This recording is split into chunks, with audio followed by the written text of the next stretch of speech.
Scott Farrar è il supervisore degli effetti visivi delle Industrial Light and Magic per il film Transformers.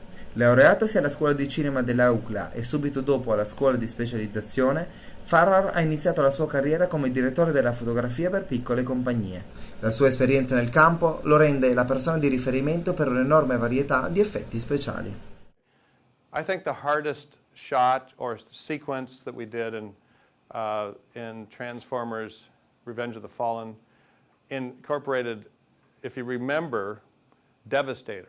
He came near the end. He was this gigantic robot made of 6 different gigantic earth-moving pieces of equipment. And he was destroying the pyramid. And the hardest sequence, I think, in the movie was the fact that he was so big, made of so many polygons, and then we had over 1 million blocks to pull apart on the pyramid. And it was in IMAX. An IMAX film frame is 8 times larger than a normal film frame. So that's 8 times more resolution, 8 times more render time. It's a big deal, very difficult. Technically, the hardest challenge was, now we're doing a film that's not IMAX, but it's okay, I got to put the question in, yeah, okay. I think the most difficult shot or sequence in Dark of the Moon, number 3, was when Colossus, the giant worm, wraps around the building and crushes the building, and the building starts to tip over.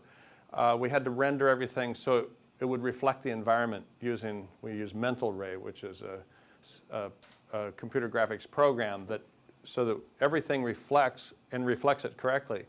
And just to do one eye, the right eye, would take 6 or 7 days of processing time.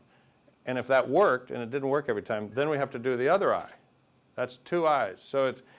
And then we had about 42 shots like that.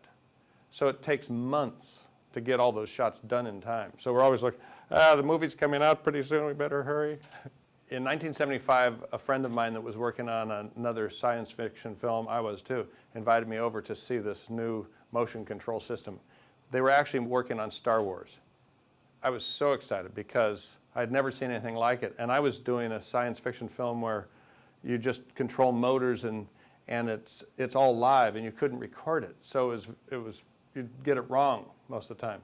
So I said to myself, I really want to do this. So I talked to my friends and I started doing that. Well, what's interesting about the evolution of what I call photochemical days, that's when we shot on a motion control camera, and then everything was printed on film and it went to an optical printer. Now we do it all in the computer. We shoot film, yes, but we create things in the computer, and then it all gets put together not on an optical printer, but instead inside the computer.